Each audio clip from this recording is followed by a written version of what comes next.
जीवन classes. Hello students, welcome to Jeevan classes. आज हम देखेंगे अप्लाइड फिजिक्स सेकंड की यूनिट सेकंड। यूनिट फर्स्ट को हमने न्यूमेरिकल सहित कंप्लीट कर लिया था। लास्ट वीडियो में हमने यूनिट फर्स्ट के सभी न्यूमेरिकल्स को देख लिया था। तो आज हम अप्लाइड फिजिक्स सेकंड के यूनिट सेकंड को स्टार्ट करने जा रहे हैं। जिसने यूनिट फर्स्ट की थ्योरी और न्यूमेरिकल्स वीडियो नहीं देखी है वो हमारे चैनल जीवन क्लासेस पर जाकर के अप्लाइड फिजिक्स सेकंड के प्लेलिस्ट को ओपन कीजिएगा और उसमें सभी वीडियो थ्योरी और न्यूमेरिकल्स की जो दी हुई हैं उनको वॉच कीजिएगा। तो फ्रेंड्स, स्टार्ट करते हैं यूनिट सेकंड, जिसका नाम है वेव ऑप्टिक्स, जिसको हिंदी में तरंग प्रकाशिकी बोलते हैं। तो इसमें फर्स्ट टॉपिक है, हम देख लेते हैं इंट्रोडक्शन क्या है। ध्यान से सुनिएगा। प्रकाश प्रकृति की वह अमूल्य या अनुपम भेंट है जिससे हमें किसी वस्तु के होने का आभास होता है। साथ ही प्रकाश ऊर्जा का भी स्रोत है। प्रकाश एक तरंग है, पर यह कैसी तरंग है, इस अध्याय में हम प्रकाश के नियमों तथा तरंग व्यवहार का अध्ययन करेंगे। ठीक है, यानी कि जो प्रकाश है वो प्रकृति का एक अनुपम भेंट है हमारे लिए, जिससे कि हमें सभी वस्तुएं देखने का अवसर प्रदान होता है। अगर प्रकाश ही नहीं होगा तो हम किसी भी वस्तु को देख नहीं पाएंगे। और साथ ही साथ प्रकाश जो है वो ऊर्जा का भी स्रोत है और प्रकाश क्या है, एक तरंग है। ये सभी बातें हम यूनिट सेकंड वेव ऑप्टिक्स, जिसको हिंदी में तरंग प्रकाशिकी कहते हैं, इसमें जानेंगे। तो आइए जान लेते हैं प्रकाश की प्रकृति के बारे में, जिसको इंग्लिश में नेचर ऑफ लाइट बोलते हैं। तो फर्स्ट है, प्रकाश सरल रेखा में गति करता है। आप याद रखिएगा, प्रकाश हमेशा सरल रेखा में गति करता है। सेकंड है, प्रकाश को गति करने के लिए किसी माध्यम की आवश्यकता नहीं पड़ती है। आप ये ध्यान रखिएगा, प्रकाश की जो प्रकृति है उन सभी पॉइंट्स को आप ध्यान रखिएगा। प्रकाश को किसी भी माध्यम की आवश्यकता नहीं होती गति करने के लिए। और निर्वात में प्रकाश की चाल कितनी होती है, प्रकाश की गति कितनी होती है, आप सभी जानते हैं, 3 × 10⁸ और ये होती है मीटर पर सेकंड में। और प्रिज्म पर सूर्य के प्रकाश की पतली किरण डालने पर वह कितने रंगों में बदल जाती है, 7 रंगों में बंट जाती है। अतः प्रकाश का वर्ण विक्षेपण होता है और इसे क्यों क्या बोलते हैं, प्रकाश का वर्ण विक्षेपण। अगर आपके सामने कोई ये क्वेश्चन करे कि प्रकाश का वर्ण विक्षेपण क्या होता है, तो आप कहेंगे कि प्रिज्म पर सूर्य के प्रकाश की पतली किरण अगर डाली जाए तो वह 7 रंगों में बंट जाती है और इसी को हम क्या बोलते हैं, प्रकाश का वर्ण विक्षेपण बोलते हैं। प्रकाश का परावर्तन भी होता है और अपवर्तन भी होता है। तो प्रकाश का व्यतिकरण, विवर्तन तथा ध्रुवण होता है, जिसके व्यतिकरण को हम बोलते हैं इंटरफेरेंस, विवर्तन को डिफ्रैक्शन कहते हैं और ध्रुवण को पोलराइजेशन कहते हैं। तो प्रकाश का परावर्तन और अपवर्तन भी होता है और प्रकाश का व्यतिकरण, विवर्तन और ध्रुवण भी होता है। यह तीनों घटनाएं इस तथ्य की पुष्टि करती हैं कि प्रकाश तरंग के रूप में चलता है। यानी कि अगर प्रकाश का व्यतिकरण और विवर्तन और ध्रुवण होता है तो ये घटनाएं इस तथ्य की पुष्टि करती हैं कि प्रकाश जो है एक तरंग के रूप में चलता है, यानी कि प्रकाश एक तरंग है। अब नेक्स्ट पॉइंट देख लेते हैं, जब प्रकाश किसी धातु की सतह पर पड़ता है, जब प्रकाश किसी धातु की सतह पर पड़ता है तो धातु की सतह से इलेक्ट्रॉनों का उत्सर्जन होने लगता है, यानी कि वो गर्म होती है तो इलेक्ट्रॉनों का उत्सर्जन होने लगता है। इस घटना को प्रकाश वैद्युत प्रभाव कहते हैं। क्या कहते हैं, प्रकाश वैद्युत प्रभाव, जिसको फोटो इलेक्ट्रिक इफेक्ट इंग्लिश में बोलते हैं। यह घटना यह सिद्ध करती है कि प्रकाश में कण प्रवृत्ति भी होती है, यानी कि प्रकाश जो है कण प्रवृत्ति का तरंग है। तो उपरोक्त सभी तथ्यों की पुष्टि हेतु अनेक सिद्धांत प्रतिपादित किए। अलग अलग साइंटिस्ट आए, उन्होंने अपने अपने सिद्धांत प्रस्तुत किए, जैसे न्यूटन, हाइगेंस, मैक्सवेल और अन्य जो साइंटिस्ट थे जैसे प्लैंक। इन्होंने अपने अपने मत इन सिद्धांतों के आधार पर रखे और वो क्या थे, आइए उनको भी देख लेते हैं। सबसे पहले है न्यूटन का कणिका सिद्धांत। जिसको इंग्लिश में कहते हैं Newton's corpuscular theory. Newton's corpuscular theory. तो न्यूटन ने प्रकाश का कणिका सिद्धांत प्रतिपादित किया। जो न्यूटन थे उन्होंने कौन सा सिद्धांत प्रतिपादित किया था? प्रकाश का कणिका का सिद्धांत। आप इसको याद रखिएगा, ये 2 नंबर में क्वेश्चन पूछा जाता है। न्यूटन ने प्रकाश का कणिका सिद्धांत प्रतिपादित किया और न्यूटन ने बताया कि प्रकाश के स्रोत के असंख्य संख्या में सूक्ष्म तथा हल्के कण निकलते हैं। यानी कि प्रकाश की जो तरंग है, प्रकाश का जो स्रोत है, उससे क्या निकलते हैं? असंख्य संख्या में सूक्ष्म तथा हल्के कण निकलते हैं, क्योंकि हमने अभी पीछे बताया था कि प्रकाश जो है कण की प्रवृत्ति रखता है और जिन्हें हम क्या कहते हैं? कणिकाएं, यानी कि कॉर्पस्कुलर कहते हैं। इसी के नाम पे इसका नाम क्या रख दिया गया? Newton's corpuscular theory. और ये कणिकाएं जब आंख की रेटिना पर पड़ती हैं तो हमें वस्तुएं दिखाई देने लगती हैं। यह सिद्धांत आगे चलकर गलत साबित हुआ, और गलत साबित क्यों हुआ, आइए हम इस पर भी बात कर लेते हैं। क्योंकि यदि प्रकाश स्रोत लगातार कणिकाएं उत्सर्जित करता है तो स्रोत का द्रव्यमान घटता रहना चाहिए। ये यहां पर फिजिक्स में प्रूफ होता है। यानी कि यदि प्रकाश स्रोत लगातार कणिकाएं उत्सर्जित करता है तो स्रोत का जो द्रव्यमान है वो घटता रहना चाहिए, क्योंकि वो जो है कण के रूप में अपनी ऊर्जा को बाहर निकाल रहा है और कण अपने पास कुछ न कुछ मास रखते ही हैं। इसलिए जो स्रोत है उसका जो द्रव्यमान है वो लगातार कम होते रहना चाहिए था, लेकिन ऐसा नहीं होता है। इसके अतिरिक्त कणिका सिद्धांत के प्रकाश की तरंग प्रकृति की घटनाएं जैसे व्यतिकरण और विवर्तन इत्यादि की व्याख्या नहीं की जा सकती है, और यही कारण था जो न्यूटन का कणिका सिद्धांत बाद में क्या हो गया? वैज्ञानिकों द्वारा अमान्य करार दिया गया। यानी कि इसको अमान्य कर दिया गया, गलत ठहरा दिया गया, इसको गलत साबित कर दिया गया था।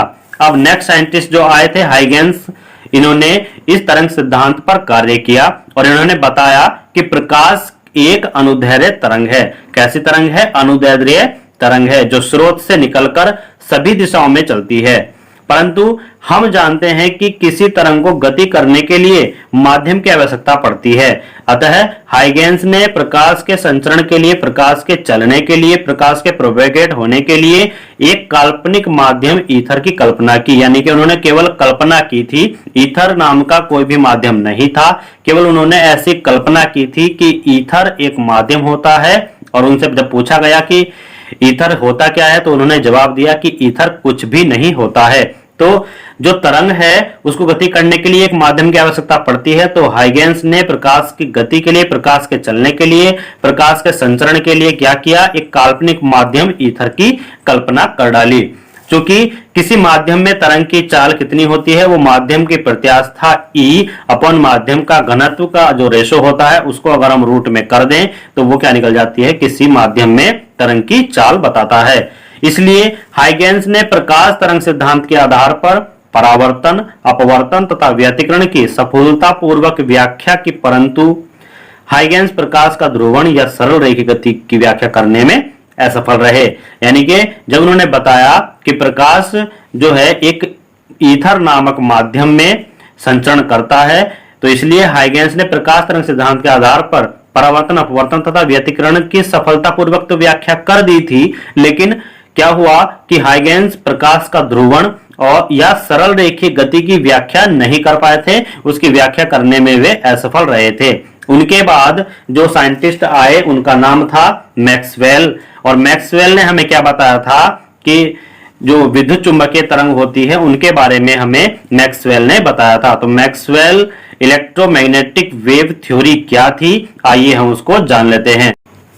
तो मैक्सवेल का जो विद्युत चुंबकीय तरंग सिद्धांत है उसके बारे में हम जान लेते हैं।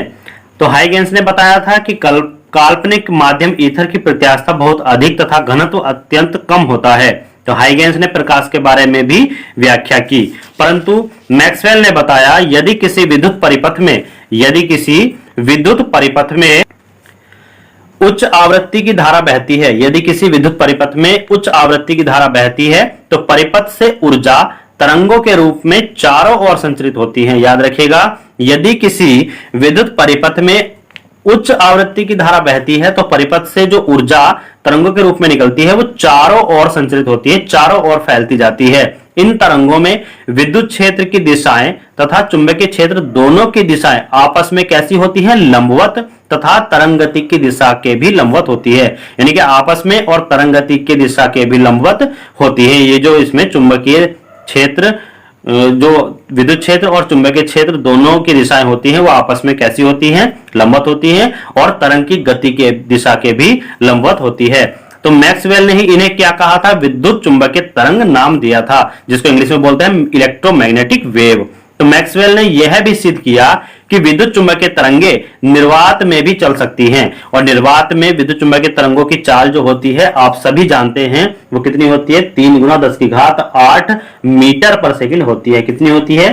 3 गुना 10 की घात 8 मीटर पर सेकंड होती है। और मैक्सवेल के बारे में थोड़ा और जान लेते हैं तो हम पाते हैं कि इसी आधार पर मैक्सवेल ने यह कहा था कि प्रकाश जो है वास्तव में क्या है? विद्युत चुंबकीय तरंग है, इलेक्ट्रोमैग्नेटिक वेव है।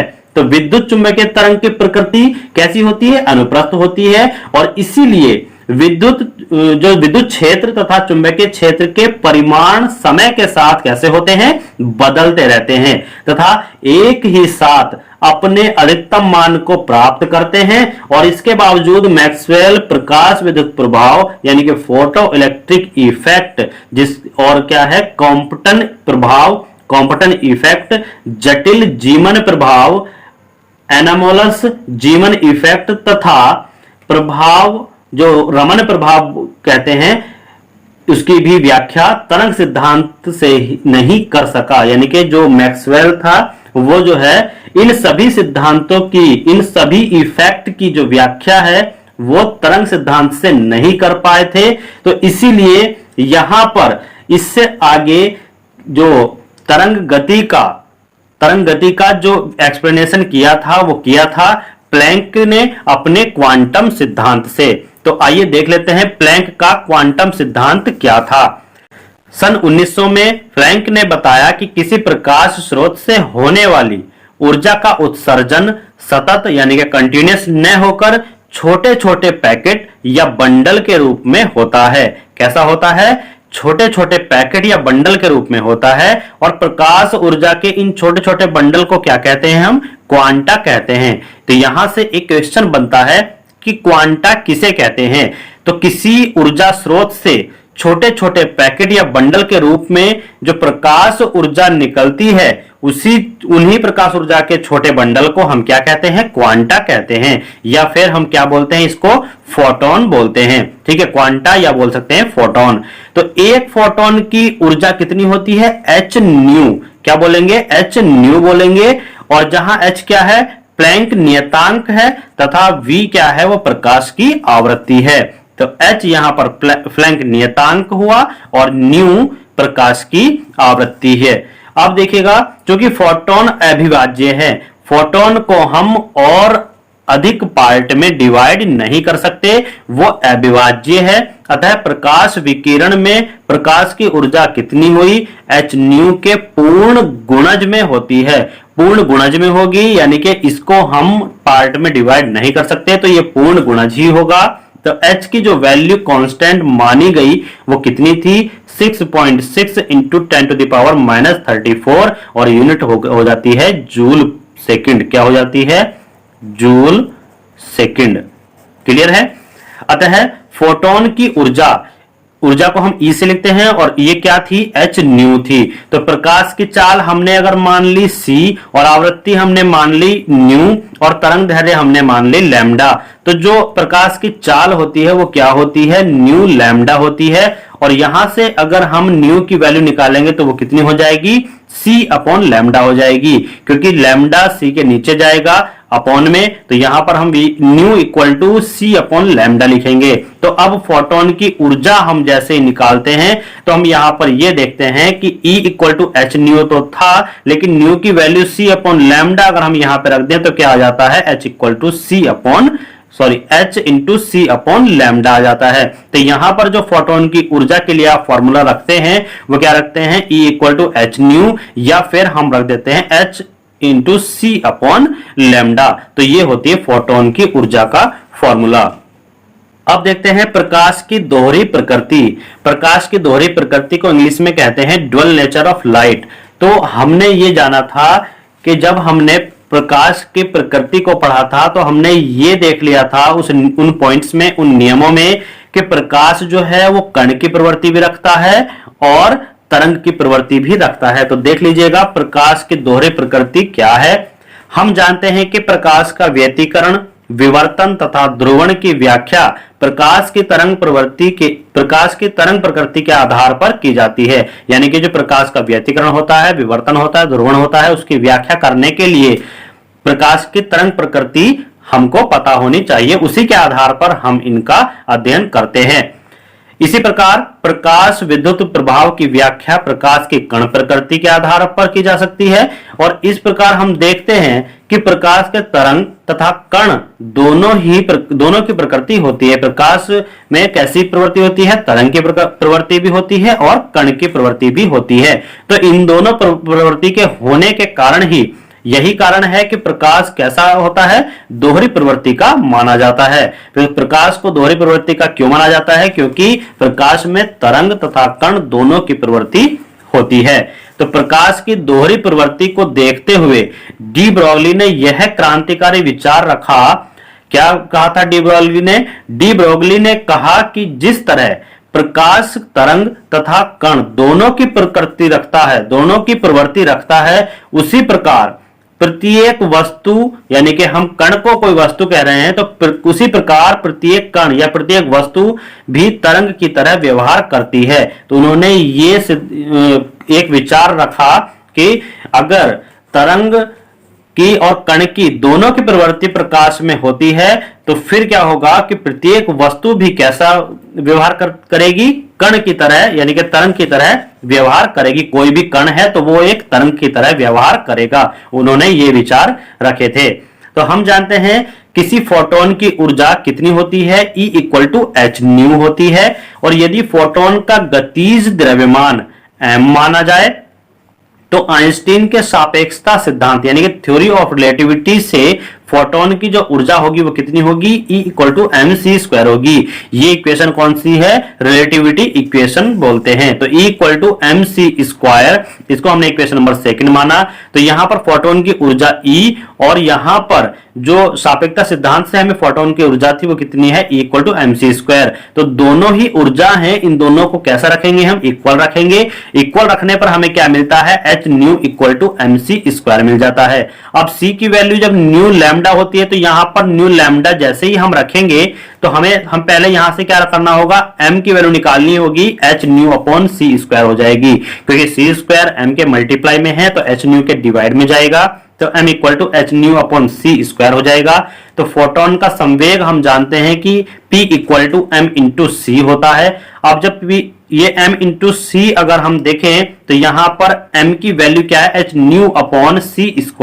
h न्यू अपॉन c² रखेंगे, यहां से एक c से c कैंसिल आउट हो जाएगा। तो कितना बचेगा? h न्यू अपॉन c बचता है। अब देखिएगा जो हमें न्यू की वैल्यू मिली थी वो कितनी थी? न्यू की वैल्यू हमने देखी थी c/λ, और c/λ न्यू की वैल्यू किसमें देखी थी? आप देख लीजिएगा, यहां पर न्यू = c/λ थी। तो आइए देख लेते हैं इसकी वैल्यू यदि हम यहां पर पुट कर दें तो हमें क्या मिलता है? h/c एज इट इज लिखा रहता है, और न्यू की जो वैल्यू है उसको लिखेंगे c/λ। तो हमें क्या मिल जाता है? फोटोन का संवेग P = h/λ मिल जाता है, क्योंकि यहां से c से c कैंसिल आउट हो जाता है। तो ये फोटोन का संवेग कितना आया? P = h/λ। आप इसको याद रखिएगा। ये फोटोन के संवेग का निकालने का फॉर्मूला हो जाता है। आप इसको न्यूमेरिकल में यूज कर सकते हैं।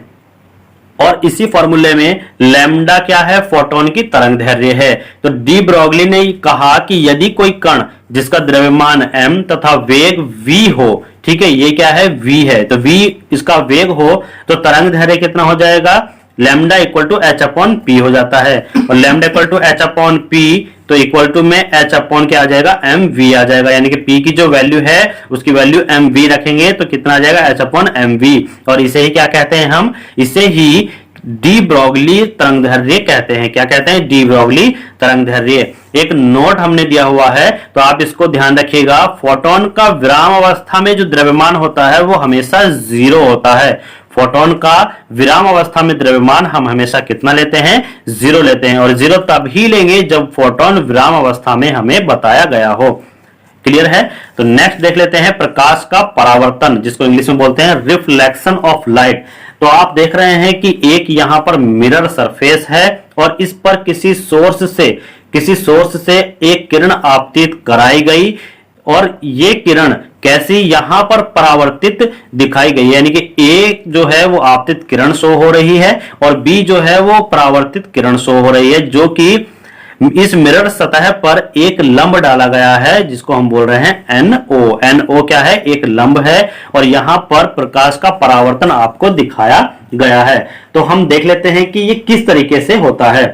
तो जब कोई प्रकाश की किरण किसी एक माध्यम से चलती हुई किसी सतह पर टकराकर उसी माध्यम से वापस आ जाए, यानी कि एक कोई भी स्रोत से निकली प्रकाश की किरण किसी माध्यम से चल रही, ठीक है, किसी माध्यम से चल रही है, यानी कि ये अगर हम कोई फर्स्ट माध्यम और ये सेकंड माध्यम हम मान लें, तो क्या होता है कि कोई भी प्रकाश की किरण किसी एक माध्यम से चलती हुई क्या होता है, किसी सतह से टकराती है, उसी माध्यम में वापस आ जाती है, टकरा करके उसी माध्यम में वापस आ गई, यानी कि यहां पर माध्यम 1 है तो ये किसी सतह से टकराकर उसी माध्यम में वापस आ जाए, तो इस घटना को क्या कहते हैं? प्रकाश का परावर्तन कहते हैं। और हमने मान लिया कि M कोई सतह है जो दर्पण है, ये M है, M कोई सतह है, समतल दर्पण है, जिस पर किरण AO, ठीक है, जिस पर किरण कितनी है? AO क्या हुई? आपतित हुई, और दर्पण से परावर्तन के पश्चात परावर्तित किरण OB उसी माध्यम में कैसे हो गई? वापस लौट जाती है, जहां ON क्या है? समतल पर आपतन बिंदु O पर डाला गया लंब है। तो देखिएगा, इस लंब के बीच और आपतित किरण के बीच बनने वाला कोण I कहलाता है, जिसको हम बोलते हैं आपतित कोण, इंसिडेंट एंगल। और इसी तरीके से जो लंब है, लंब के बीच और परावर्तित किरण के बीच में जो भी एंगल बनेगा उसको हम कहते हैं परावर्तित एंगल। ठीक है, तो आप इसको सही तरीके से समझ लीजिएगा। और यहां पर हम ये देखते हैं कि इंसिडेंट एंगल और रिफ्लेक्शन एंगल R जो होंगे, दोनों एंगल बराबर आते हैं। अब देखते हैं प्रकाश परावर्तन के नियम क्या क्या होते हैं, किस तरीके से प्रकाश का परावर्तन होता है। तो यदि प्रकाश की किरण दर्पण की सतह पर अभिलंब आपतित होती है, देखिएगा, यदि ये कोई दर्पण है और इस पर ही, इसके सतह पर कोई किरण अगर लंबवत आपतित होती है, तो वो उसी रास्ते से जिस लंबवत तरीके से वो इस दर्पण की सतह पर आपतित हुई थी, वह उसी तरीके से वापस लौट जाती है। यानी कि हम ये कह सकते हैं कि परावर्तित किरण दर्पण से टकराकर उसी मार्ग से वापस चली जाती है। लेकिन जब किसी दर्पण को थीटा कोण पर झुका दिया जाए तो परावर्तित किरण 2 थीटा मुड़ती है। आप इसको इस चित्र के माध्यम से समझ सकते हैं। तो देखिएगा, हमने यहां पर क्या किया है, माना किसी समतल दर्पण M1, ये एक समतल दर्पण है जो M1 है, इसको पर क्या है, 45 डिग्री कोण पर कोई किरण आपतित हुई है। 45 डिग्री कोण पर, 45 डिग्री कहां से बना हुआ है, इस नॉर्मल से बना हुआ है। इस नॉर्मल से 45 डिग्री कोण पर यह किरण आपतित कराई गई है। यदि समतल दर्पण अपने अक्ष पर 15 डिग्री घूम जाता है, ठीक है, 15 डिग्री को हमने इस तरीके से इसको घुमा दिया गया, यानी कि ऊपर की तरफ को ले गई, यहां था, अब ऐसे कर दिया, तो ये 15 डिग्री अपनी पोजीशन से घूम गया है। तो अभिलंब ON1, ठीक है, ON1 जो है अपनी स्थिति बदल करके कहां चला जाएगा, ON2 पर चला जाएगा। और इस प्रकार नया आपतन कोण 60 डिग्री हो जाता है। यानी कि पहले आपतन कोण कौन सा था, यहां से जो परावर्तन कोण बन रहा था ये था, ये हुआ 45, तो ये भी 45 था। अब जो आपतन कोण है पहले 45 था, लेकिन अब कितना हो गया, वो 60 डिग्री हो गया है। और 60 डिग्री हो जाने पर जो नया आपतन कोण है वो 60 डिग्री जैसे ही हुआ, तो नया परावर्तन कोण भी कितना हो जाएगा, 60 डिग्री हो जाएगा। यानी कि नए नॉर्मल से नया जो अपवर्तन कोण होगा, नया अपवर्तन कोण होगा, सॉरी नया परावर्तन कोण होगा, तो परावर्तन कोण भी कितना हो जाएगा, 60 डिग्री हो जाएगा। यहां पर 60 डिग्री कर लेते हैं। ठीक है, तो जैसे ही हमने देखा कि यदि हमने जो मिरर है उसको 15 डिग्री घुमाया, तो जो हमारे पास नॉर्मल पहली स्थिति में था उस नॉर्मल को भी हम शिफ्ट होता हुआ देखते हैं। यानी कि 15 डिग्री मिरर को घुमाने पर नॉर्मल कितना शिफ्ट हुआ, 60 डिग्री। और इसका जो अपवर्तन कोण था, जैसे ही 60 डिग्री हुआ तो परावर्तन कोण भी 60 डिग्री बढ़ जाता है। तो 60 डिग्री का मतलब यह है जो परावर्तन कोण पहली स्थिति में था, M1 के स्थिति में था, उससे 30 डिग्री कोण बढ़ जाता है दूसरी स्थिति के परावर्तन एंगल का। ठीक है, तो परावर्तन एंगल दूसरी स्थिति में कितना हो जाता है, पहली स्थिति से 30 डिग्री आगे चला जाता है। तो यह था प्रकाश का परावर्तन जो मिरर को शिफ्ट करने पर हमें प्राप्त होता है। अब देख लेते हैं प्रकाश परावर्तन के नियम क्या क्या हैं। प्रकाश परावर्तन के नियम हम किस तरीके से देख लेते हैं।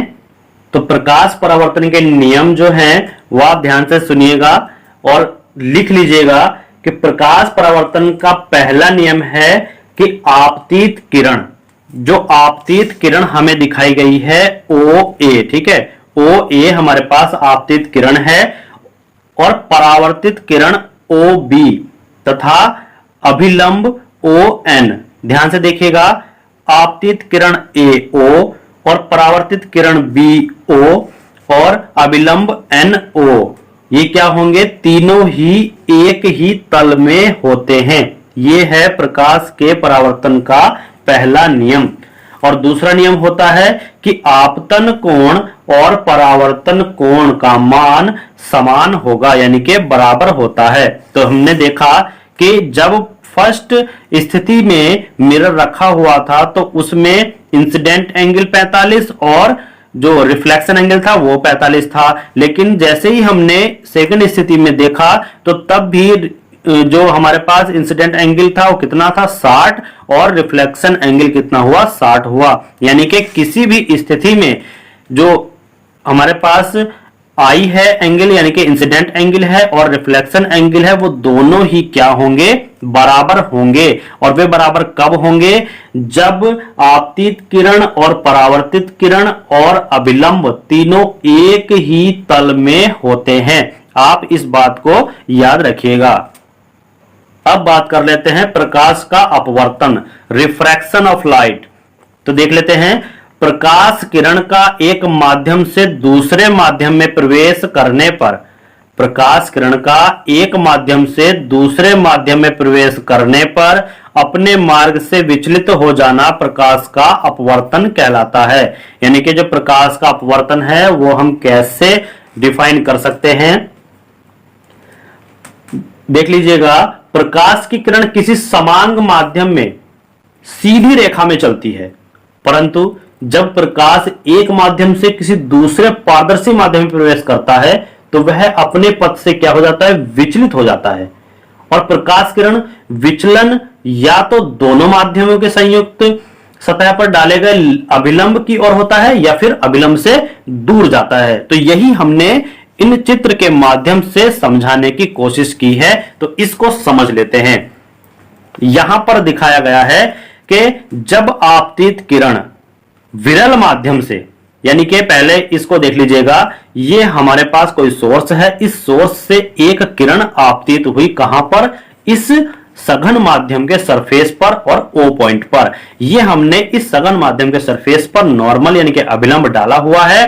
तो हम ये देखते हैं कि विरल माध्यम से सघन माध्यम में जैसे ही जो ये किरण है ये प्रवेश करती है तो यह इस तरीके से इफेक्ट करती है कि नॉर्मल की तरफ को झुक जाती है। यानी कि इसका जो पाथ था वो कहां आना चाहिए था, यहां पे आना चाहिए था, लेकिन ये नॉर्मल की तरफ को झुकी हुई दिखाई देती है। और ऐसा कब होता है, जब आपतित किरण विरल माध्यम से सघन माध्यम में प्रवेश करती है तो किरण पृथककारी तल यानी कि जो ये अभिलंब है इसको हम पृथककारी तल बोल रहे हैं। तो किरण जो है वो पृथककारी तल पर डाले गए अभिलंब की ओर झुक जाती है। तो देखिएगा यही हुआ, जैसे ही आपतित किरण ने विरल माध्यम से सघन माध्यम में प्रवेश किया तो जो किरण है वो क्या हुआ, लंब के जो अभिलंब है अभिलंब के और झुकने का इसने प्रयास किया, यानी कि ये इधर की तरफ को झुका हुआ नजर आ रहा है। लेकिन अगर किरण जो है वो क्या हो, सघन माध्यम से विरल माध्यम में प्रवेश करे तो हमारे पास इफेक्ट देखने को मिलता है कि जो भी किरण आपतित हुई वो सघन माध्यम से हुई और विरल माध्यम में आने पर उसने अभिलंब से दूर जाना स्टार्ट कर दिया। तो यदि किरण सघन माध्यम से विरल माध्यम में प्रवेश करती है तो वह अभिलंब से दूर हट जाती है। बस इसी बात का आप ध्यान रखिएगा कि अगर आपतित किरण विरल माध्यम से सघन माध्यम की ओर चलती है तो जैसे ही सघन माध्यम में प्रवेश करती है तो वह अभिलंब की ओर झुक जाती है और सघन माध्यम से विरल माध्यम में प्रवेश करने पर वह अभिलंब से दूर हट जाती है। बस इस बात का आप खास ध्यान रखिएगा। अब देख लेते हैं कि प्रकाश अपवर्तन के नियम तथा स्नेल्स का नियम। ठीक है, प्रकाश अपवर्तन के नियम तथा स्नेल्स का नियम आइए देख लेते हैं, जिसको बोलते हैं law of reflection of light या फिर स्नेल्स नियम। तो यहां पर आपको फिगर में शो हो रहा है कि विरल माध्यम ऊपर है, सघन माध्यम नीचे है। यहां से हमने एक किरण आपतित कराई तो विरल से सघन माध्यम पर जाने पर क्या होगा कि जो आपतित किरण है वो सघन माध्यम में जाते ही नॉर्मल यानी कि अभिलंब की ओर झुकना स्टार्ट कर देगी। तो यहां पे क्या है, जो यहां पर किरण आनी थी वो अभिलंब की तरफ झुक करके यहां पर हमको मिलती है। तो आई क्या है, आपतन कोण है और आर क्या है, ये परावर्तन कोण है आर। तो ओ ए आपतित किरण हुई और ओ बी अपवर्तित किरण और आई आपतन कोण और आर जो है वो अपवर्तन कोण हुआ और एन और एन डैश हमने क्या माना, अभिलंब माना है। तो प्रकाश अपवर्तन का पहला नियम क्या है, आइए उसको समझ लेते हैं। आपतित किरण, अपवर्तित किरण तथा अभिलंब तीनों एक ही तल में होते हैं। ये हमने अभी पढ़ा था कि आपतित किरण और अपवर्तित किरण तथा अभिलंब तीनों एक ही तल में होते हैं। इसको आप याद रखिएगा। आपसे 2 नंबर में भी मालूम किया जा सकता है कि प्रकाश अपवर्तन का पहला नियम क्या था। तो आप लिखेंगे कि आपतित किरण, अपवर्तित किरण तथा अभिलंब तीनों कैसे होते हैं, एक ही तल में होते हैं। आप इसको याद रखिएगा। अब जब पहला नियम यह कहता है कि आपतित किरण और अपवर्तित किरण और अभिलंब तीनों एक ही तल में होंगे, तो आइए दूसरा नियम क्या है इसको भी जान लेते हैं। किन्हीं 2 माध्यमों के लिए आपतन कोण, याद रखिएगा, किन्हीं 2 माध्यमों के लिए आपतन कोण तथा अपवर्तन कोण की जिया यानी कि साइन का अनुपात क्या होता है, एक स्थिरांक होता है। इसको आप याद रख लीजिएगा, ये काफी ज्यादा इंपॉर्टेंट है, कई जगह यूज होता है और इसी को हम स्नेल्स लॉ भी कहते हैं।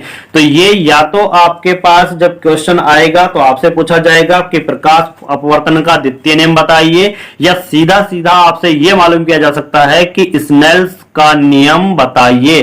तो आप लिखेंगे कि किन्हीं 2 माध्यमों के लिए आपतन कोण और अपवर्तन कोण की जिया यानी कि आपतन कोण आई, तो आई जो आपतन कोण है उसकी जिया साइन और जो परावर्तन कोण है अपवर्तन कोण उसकी जिया साइन, और वो क्या होता है, स्थिरांक के बराबर होता है उनका रेशो।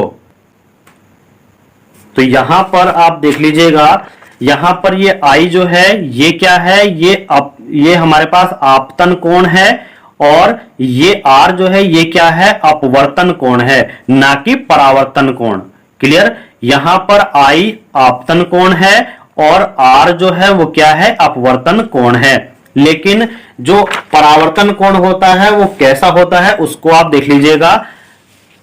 यहां पर अगर प्रकाश परावर्तित होता है तो यहां आई क्या कहलाएगा, आपतन कोण कहलाएगा और आर क्या कहलाएगा, परावर्तन कोण कहलाएगा।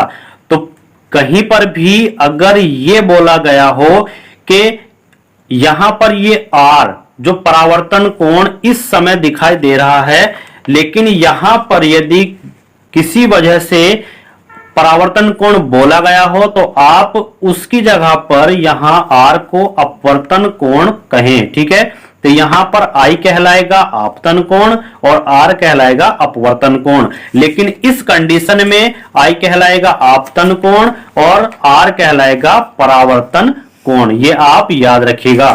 तो देखते हैं कि हम द्वितीय नियम से द्वितीय नियम में हमने क्या देखा।